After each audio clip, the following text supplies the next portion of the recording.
Hey guys, this is Sharad with REsimpli, host of the REsimpli podcast, bringing you a very special guest on this podcast, Dustin Heiner. Dustin, welcome to the podcast. How are you? Hey Sharad, thank you so much for having me. I'm blessed. Things are going very, very well. I love real estate investing because obviously getting financial independence is great, but it's what it affords me to do in my life. Like I don't work a job. I like the term successfully unemployed. And on I love top of that. that, I go to the gym in the morning. I hang out with my family. I come on podcasts and talk to great people like you. So real estate's amazing, and it's my vehicle to get to become financially independent. Absolutely, man. I absolutely love real estate. I would not have the life that I do now if it were not for real estate investing. So, Dustin, tell us about yourself. Where do you live? What kind of investing do you do? How long you've been an investor for? And also, how did you get into it? Yeah, I live in Phoenix, Arizona. I didn't start there. I was in California, moved to Arizona about 7 years ago, and I started investing back in 2006. So back in 2006, before the crash happened, I was living in California. Prices were skyrocketing, so I eventually bought in Ohio, of all places. Just randomly found a place in Ohio, started buying there, but eventually bought enough properties where I was able to become financially I guess successful unemployed, but financially independent because I now had rental properties that made me money. Awesome. So you picked Ohio as your market to invest. Were you buying turnkey properties? Were you buying fixer up or putting money into them? Oh, so here's a fun story of how I got into it, but it's also tragic at the same time, but it got me to where I'm at today. So when I first wanted to start in real estate investing, I was working a regular sit down desk job. And one of the most stable, secure jobs I could ever think of. It was working in California for a local county government doing technology. And we know California's not going away. Government's not definitely not going away, as well as technology is not going away. So I got the most stable, secure job ever. And then with that, I've always been entrepreneurial, starting businesses, that type of mindset. And so I had a skateboard manufacturing business, had a graphic website design company, a cafeteria, like a convenience store. I started these businesses from the ground up, but I bought one rental property in my time. In 2006, I bought one rental property, and that one property made me money without working in Ohio. And I'll get into the reason why it was tragic of how I got into it. The biggest reason why is my property manager started stealing from me within 6 months. It was horrible because I had no clue what I was doing. It wasn't turnkey. I basically just found a realtor and a mortgage broker, bought the property, and then found a property manager. And this is how I got into it. I literally watched in 2006, I watched those late night infomercials where they say, "Hey, we're coming to your town, these gurus come to your town," and they say, "We're giving you a free 2 hour seminar teaching how to invest in real estate." I'm like, great. So I go to this 2 hour seminar and I get suckered into paying lots of money. They say, now it's normally $1 million, but it's $1,000 a day. Run to the back and give us money. So I did that. And I went to their 2 day seminar. It was worse. It was hype and sales pitch for a $50,000 course, an $80,000 course. And I said, I didn't know like how to do any of this stuff, but I don't have that money. So I better do it myself. So here's what's really interesting. I figured out a way to do it by listening to the gurus. The gurus said you find a property anywhere in the country to invest. Make sure you're going to get appreciation. You don't even worry about passive income. You're going to get appreciation. Remember, this is 2006, before the crash. And so you spend thousands of dollars to buy the property, spend thousands of dollars to fix up the property, and then you find a tenant, and then you try to find a property manager. Well, in my opinion, that's just about backwards. I did that, and my property manager started stealing from me within 6 months. And I actually figured out was because I'm a business owner, I literally figured out that the way that they told me was not the right way to do it. The right way to do it is to build a business to make sure that the business runs itself. Now, we could definitely get into all of how we do it. I now coach hundreds, if not thousands of student people how to invest in real estate, but we build the business and then our business owns the inventory. I'm curious, how did you find out the property manager was stealing from you? Like, what was it that they were doing? Property manager is very, very sketchy, tough business. I own a property management company, and the only reason I started a property management company was because my property manager was stealing from me.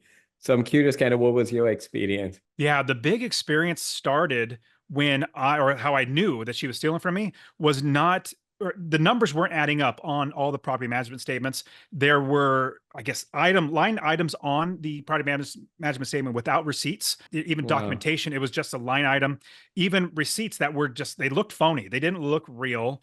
And so all that came down to, I also talked to her, and before I realized she was stealing from me, she started another business. And this business, I've heard, started going, having trouble. And so I'm just piecing everything together, so many other Oh, things I in there. see. But Yeah. yeah, started taking money from here to pay for her business. But it was a big wake up call, because in 2006, when I first started investing, the technology was not, no, like REsimpli was not around for any of this stuff. I mean, Zillow basically barely got started. But so with that, I literally figured out that we need to build a business. And in doing that, when you build a business, you're not just going to hire anybody that's walking across the street. No, you're going to interview them and be very particular on interviewing them multiple times, asking great questions that help them to answer your questions in the way that you need to know if they're going to be the right fit for your business. Now the property managers are literally my quarterback. They're the best reason why I make Hmm. money and became financially independent. Awesome, man. I want to find out, how did you, so you own multiple businesses, you own a skateboard manufacturing, right? I Uh, did. Yes, I used you to. Yep. did, and then a graphic designing business, and then you were interested in real estate. What was it about real estate that kind of you gravitated towards it? Oh, yeah.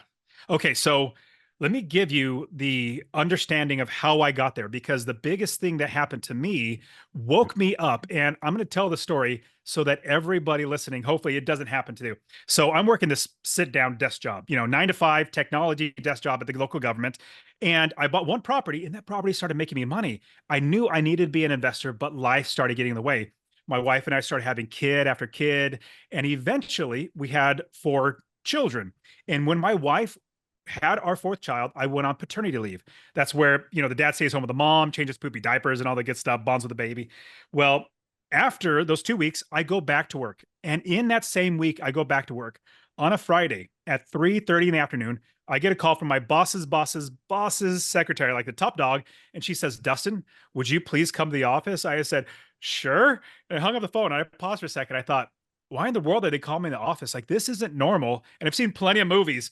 Friday at 3:30 is not a good time to be called to the boss's office. So I hung up the phone, and I thought about 3, 4 weeks before I went on paternity leave, there was some rumors or some rumbling going on that there could potentially be layoffs in the county and the local government. This was in 2010, because all the, so many problems in the economy. But I immediately shook it off, because I said, no way. I've got like 14 years seniority here. My bosses think I do a great job. No problems. So I get up and I walk down the hallway to my boss's office. And Sharad, this hallway isn't very long. In fact, it's kind of short. But every single step that I took, it felt like my feet became lead bricks, because the hallway got longer and longer and longer. Wow. And the weight of potentially losing my job was really starting to crush down on me. Well, I get down the hallway and I turn the corner and I see my boss's door. His door's closed. And I see his secretary there, super sweet, nice old lady. She says, Dustin, would you please have a seat? And she's kind of sheepishly grinning at me, trying to console me with her eyes, because she knows everything about what's going on. I know nothing about what's going on. So I go and I take my seat, and I sit there and I start thinking about my life. If I, going through this entire process, what everybody told me, go to school, get good grades, go to college, get thousands of dollars in debt, work for a company your 40 plus years, and then retire at 65 years old and live on 40% of what you managed to save that entire time working. Well, if I get laid off, I realize, did I just waste my life doing this? Well, at the same time, I started thinking, oh my goodness, does this make me a failure as a father? I can't even provide for them. Does it make me a failure as a husband, as a man, try to provide for my family? Well, as I'm sitting there, my hands get all clammy, my forehead gets all sweaty, because the nerves are just crushing down on me. Well, the door to my boss's office opens up, and out walks a coworker of mine with a piece of paper in her hands. She is noticeably distraught, noticeably upset, not necessarily crying, but you could tell her world has just been devastated. She passes by, and my boss says, Dustin, would you please come into the office? So I get up and I go into his office and I get laid off. And remember, this is the government. Nobody gets fired or laid up from the government, but I did. And this is the reason why I tell the story. So I take that layoff notice and I go back to my desk and I sit down and I realize 2 things. First thing, I need to find another job. I need to be able to provide for my family. So I was really blessed, praise the Lord, to find another job in the same county. A different department wasn't having the same issues. Check, got that. The second thing, and this is the reason why I tell the story, sitting in that chair, just getting laid off, I realized that I need to make sure that this never, ever happens to me again. I need to make sure that nobody has the ability to take away my ability to feed my family. So right then and there, I realized anytime anybody would ask me the question, Dustin, what do you do? You know, we always get that question. I would reply that, you know, I work for the government doing technology. I'd reply with my job. I'm basically projecting. And anytime we answer this question this way, we're projecting out to the everybody that our value comes from our job. Yeah, that No, becomes your my value doesn't come identity. from my it Yeah. is. My Yeah. value does not come from my job. It comes from my God and from myself and from my family. So right then and there, I told myself, no longer will I ever reply with my job. I will now reply that I am an investor because I knew I needed to be an investor, but life got in the way. Now, it may so happen that 100% of my money came from my job. That's now my part-time job. I'm a full-time investor. So fast forward the story, started buying property after property after property, each How are you one making me funding a these? minimum. How are you What's funding that? these deals? How are you finding But money for these? so there are so many ways. In fact, when I say so many, I have 15 different ways that I've used to get financing for these properties. The very first property that I bought back in 2006, I used my wife's money that I wasn't taught to save. She was. So I took her $15,000 that she saved. We bought our first property and I kept rolling those over, refinancing, pulling cash out, doing creative financing, private money, hard money, bundle loans, portfolio loans, commercial loans, you name it. I did that, and that's how I built it up to where I had 30 plus properties. And so, last part of the story, as I had 30 plus properties, I realized I'm losing money working at this job. So I went to my new boss, great boss and all. I said, "Hey, boss, I'm laying you off," jokingly, and we both laughed. And he says, "Dustin, what are you going to do?" And I said, "I have real estate that literally works for me. I don't have to do anything." So the quickly last part of the story is I walked to and from my job a mile and a half every single day. I worked in downtown. I'm too frugal to pay for parking. The last time, I've done it 1,000 times, but when I walked to my car for the very last time, I felt like I was walking on clouds because I knew I would never, ever need a job again. Just the opposite of walking down the hallway where I got laid off, my feet became lead bricks. Because everybody listening, you need to realize that you are worth so much more than anybody could ever pay you. And this is how you'll know your boss is paying you just enough to keep you working without quitting, but not so much money it takes money out of their pocket. If they paid you what you were worth, they would literally go broke. So instead, my way was getting passive income by investing in rental properties, could be short, medium, or long term, or even co living where you rent it out per room, but buy real estate. And now each property makes me a minimum of $250. I literally have properties making me $1,000 a month in passive income, 30 plus properties now. I don't need to work ever again. Now I have hotels and apartment complexes and all that stuff. So I'll pause because you probably have lots of other questions, Sharad. Yeah, no, I absolutely love that, man. You're actually the second person today that I'm talking to where the big life event for them was getting laid off, and that changed the trajectory of their life. Sometimes when you're in the moment, you have these feelings that you're going through, like, oh my God, this is absolutely the worst day of my life. But you always have to look at it as, okay, what's the upside I can get from this? Right? You want to make that as your rock bottom, that you only go up from there. Don't go, your thoughts, your mindset will make you only go below. If you have negative, if you're positive, you're only going to go up from there. So thank you for sharing that, man. Absolutely incredible story. Where's the inspiration of successfully unemployed come from? I'm very curious about that. Oh, I love that. I love it. So, successfully unemployed, I started telling people that I was retired. At 37 years old, I retired. And people were like, they were dumbfounded. Not like that I did it, but more so, what do you do with your time? Like, it Yeah. just seems like, would you be bored? I mean, like, travel and everything. I'm like, yeah, those are great. But realized that it was people have different understanding what retirement means. Then when I say successfully unemployed, I realize that people either understand it in one of two ways, like, oh shoot, I'm sorry for you being unemployed. No, no, no, that's not what it means. So it starts a conversation. But where it came from was as I was quitting my job, I had so many friends and family members and coworkers asking me, how do I invest in real estate? And so I started teaching them one on one. Fast forward, I eventually wrote a book called How to Quit Your Job with Rental Properties. Very straightforward, not a very creative title at all, but straightforward. So I Yeah, it's wrote to that the book. point. Very, very to the point. So I wrote the book, and then as I was quitting my job, I learned so many. I wrote the book first, and then another 2 years because I was kind of scared to quit my job, which I wish I would have quit earlier. But after about 2 years, I realized I learned so many lessons on how to quit your job properly. Like, what do you do about insurance? What do you do about your vacation time? All that sort of stuff. That I wrote a book, and my wife came up with the title because I was going to write something as straightforward as like, retire early or something like that. But she came up with the idea of successfully unemployed.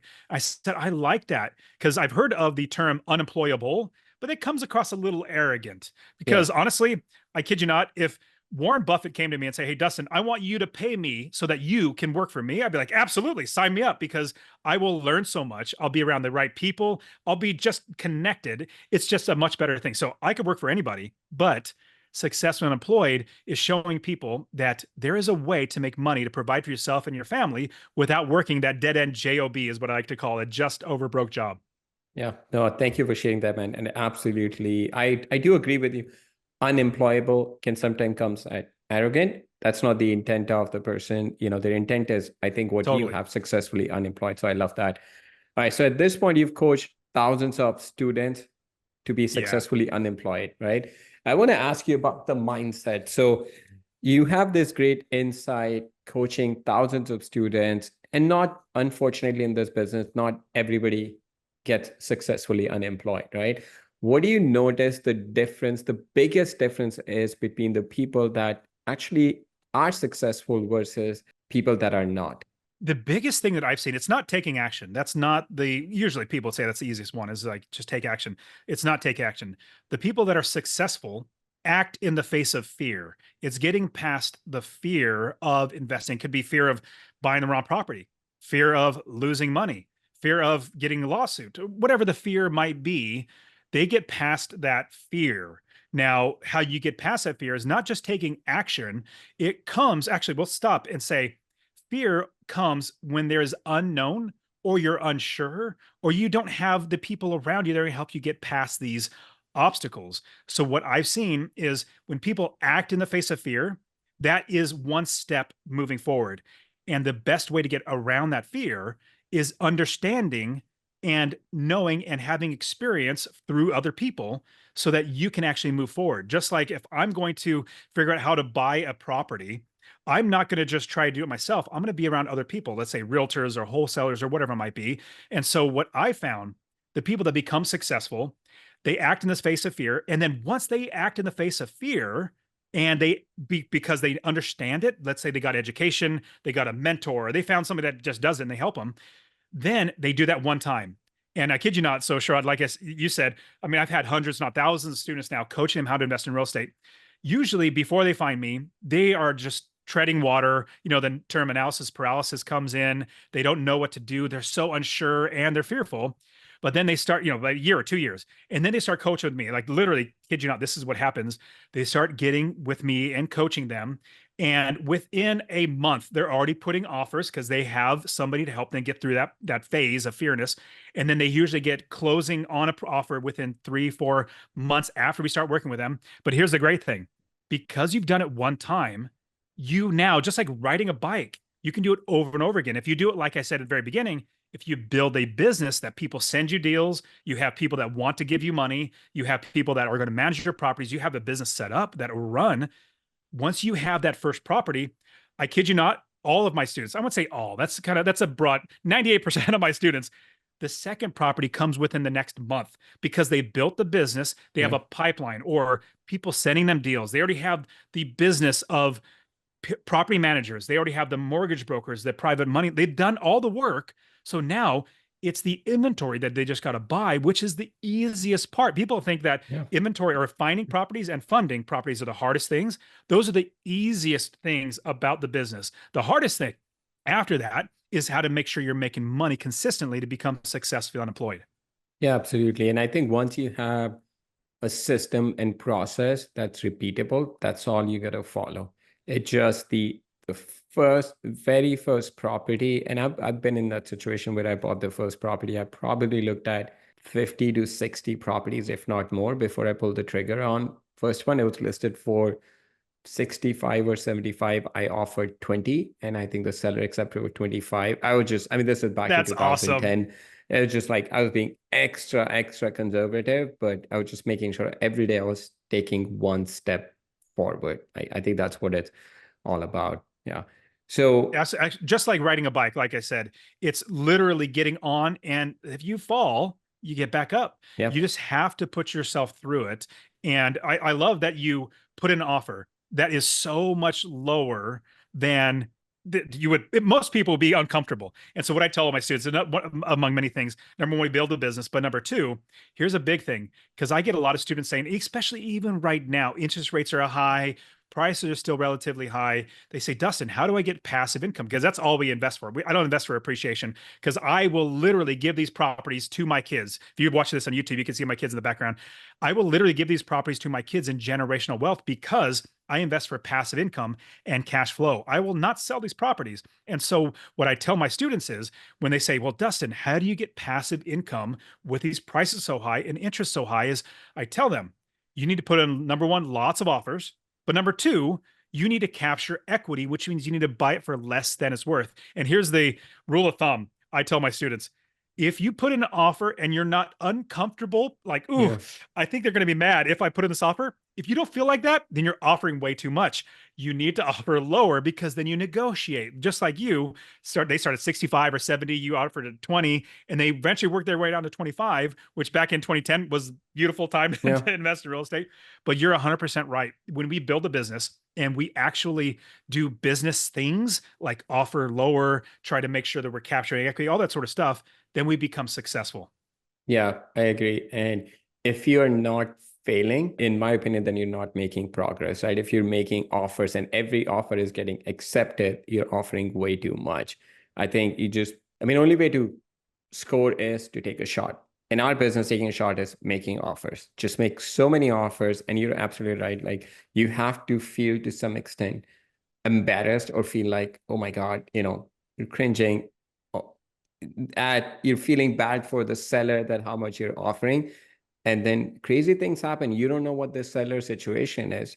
All you control is say, this is how much I can afford to pay for it. Do you want to take it or not? If they take it, great. If not, then you just move on to the next property. Yeah. So do you Yeah, still you're not breaking their arm. Like, you're Yeah, not exactly. forcing them to sell it to you. Exactly. Absolutely. All they do is just say no, and that's it, right? You're not hurting you may hurt their feeling, but it's nothing personal. It's just what you can afford to pay for a property, and that's what it's all Totally. about.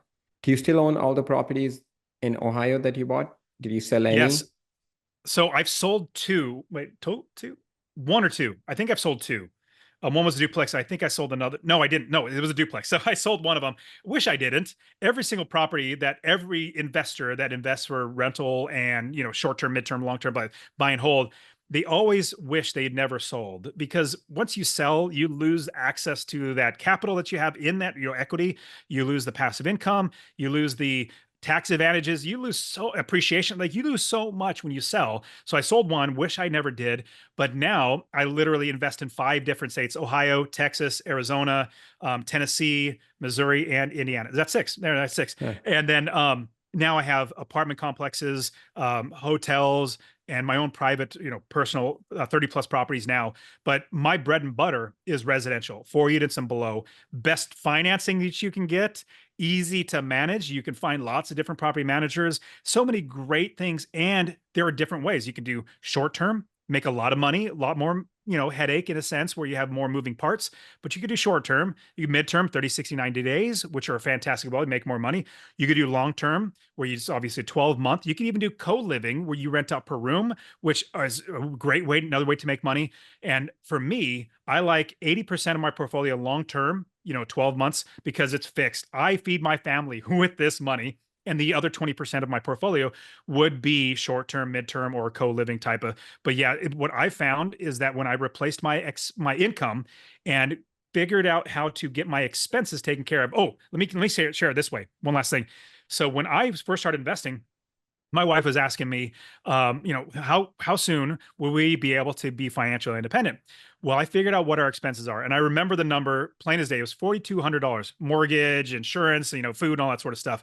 Well, I bought one property that made me $250 a month in passive income. That was the minimum. I have some making me $1,000 or more now, but minimum of $250. I thought, you know what? That's $3,000 a year. That's pretty awesome. Not a ton, but it's good. Yeah. But if I just multiplied it, if I had 10 properties making me $250 a month at the minimum, that's $2,500 a month, $30,000 a year without working.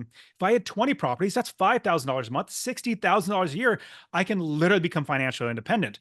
And if you have that perspective, it's just multiplying. It's just scaling your business. But the big thing is, before you scale, you have to have systems and procedures and processes in place. Like you said, Sharad, you have to have this business ready to take on these properties. And when you do, oh my goodness, you literally don't work. In fact, one quick last thing, I'm on a roll. So one quick last thing, there's a book called The 4 Hour Work Week. Great book and all, but the premise is try to make your life so that you only have to work 4 hours a week. Well, in my opinion, working 4 hours a week is for suckers. I don't want to work 4 hours a week. I don't even want to work 4 hours a month. On all my properties, I maybe work 30 minutes a month on my properties because I have other people, experts, doing the work for me so that I can go back to playing with my kids and travel the world and all the good stuff that I want to do. Yeah, no, absolutely, man. It's about scaling your business and putting in processes so the business is still growing without taking more of your time. If you're spending 40 hours a week, let's just say you're spending 40 hours a week making 100,000, it should not be that if you want to make 200,000 that you have to work 80 hours a week. The challenge should be, okay, how do you actually work less, maybe 20, 30 hours a week and make double your income? That's the challenge you want to come up with, is how do you work less and double your income? And that's where you get creative. Doubling your hours, making double money, that's not as exciting, but doing half the hours Well, and doubling the money, that's the exciting challenge that you want to go after. and I love the idea of working one time and getting paid over and over again, especially Yeah. with one property. But here's the big thing, just like you were saying, if you're really fantastic at your job and you make a ton of money, well, I'm old enough now where I start thinking about, well, shoot, can I give my properties to my kids? Yes, I can give my properties. Can I give them my job? No, you can't give your job to your kids. Now, if you own a business, you can definitely give it to your kids. If you own real estate, you can give it to your kids. Anything tangible that is your own, you can literally give to your children in generational wealth. And on top of that, you can like I'm literally teaching my kids. My daughter's 16 years old. She's on track right now to buy her first rental property before she turns 17. My son is That's 15. amazing. Yeah, so both of them, by the time before they hit 17, they're both going to own their first rental property. Now, obviously, I'm being there with them, coaching them just like with everybody else and helping them along the way. But they're going to be doing that at such a young age that, Lord willing, they're not going to need to ever work a job. Or if they want to work a job, they work in my conferences, they work in my businesses because I have businesses. And here's the great thing. When you become financially independent, that's just the start of the journey. It takes a long time to get there, but it's the start of the journey. Now, if you become financially independent, you literally have 40 plus hours of your life back to you that you can then build more passive income businesses, start connecting with more people, and create more wealth for you. Because Yeah. instead of making wealth for somebody else, you're making wealth for yourself. Absolutely. Or you could do something else, something, like a hobby that you have that you always wanted to do. Travel the It gives world. you, Yep. like freedom of time and money. I think that's what people want. It's freedom of time and money. They want to be able to do what they want to do, when they want to do, and who they want to do with. I think if you have that, that's the ultimate freedom that people go Let me, after. so I love that thought. And let me add, this is what I've grown to. And I didn't know this until I actually became financially independent. And as I became financially independent, I started to becoming very lazy, I guess I would say it. Or let me say it this way. So when I was 27 years old, I had my goal to quit my job when I was 37 years old. That's like a deadline. It's not even a goal. Like it's a deadline. Like I'm making myself do it. I was blessed in 10 years to quit my job. That was my goal. But then for about a year to 2 years, I didn't have a goal. I was just kind of floundering around. And I realized that I needed a goal. Goals are good to help you keep progressing. Well, I made this goal, Sharad. It was to make $1 million in all my businesses up in 1 year. That was my goal. But I kid you not, that was so the worst goal ever because I'm not motivated by money. And on top of that, I was bored because I didn't need the money. It's not like the money would be great. It was just a way to quantify if I reached that goal. Yeah, But then I realized and I switched my goal now to help 1 million people to invest in real estate. I That's my love that. new goal. It's now so much. I get out of bed excited, whereas opposed to I wasn't. I was like, yeah, this is kind of boring. Now I push myself to even reach further than I'll give you an example. I created my conference, the Real Estate Wealth Builders Conference. And that was I literally had $200,000 on the line with hotels and everything for this event. And I'm blessed that it worked out really, really well. We're doing it 3 or 4 years now. We're starting another event called the Multifamily Wealth Builders Conference on commercial properties. But I would never have done that if it was just about money. I would just Money, buy more yeah. properties. But now I've got thousands of people come to my events. I have 1,000 people, like I've literally 2 million downloads on my podcast. My social media is getting up there too. But it's all about how can I now help more people? But here's the Yeah. great thing, to add one more quick thing to it. Because I'm helping so many more people, they are getting what they want. They're learning, they're making more money, they're changing their lives, but I'm getting what I want. I'm making millions of dollars in all my businesses because I've switched now to helping people. Yeah. So everybody, if you're listening to this, financial freedom is just the starting point. Once you get there, now you'd be off to the races to where, and I get one last quick point. So you want it to have a money legacy. You need to have money in your life to be able to afford what you want. That leads into a time legacy. So you have the time to do whatever you want, but you then, that money leads into time leads into relationships. You need a relationship legacy. Build those relationships back up that you might have lost and had issues with. Then that relationship legacy leads into a service legacy. That service legacy, I kid you not, when you live in that service legacy, that's all you're going to want to do. And you might hear me say this right now, like the service legacy is where you want to live and only live in and only do. You might understand it, but I kid you not, you do not comprehend it. You have no clue what that means until you actually reach there. Because now I'm there. Sharad, I know you're there too. It's now as many people as we can serve. That changes our life. That's the only thing I ever want to do now is serve more people.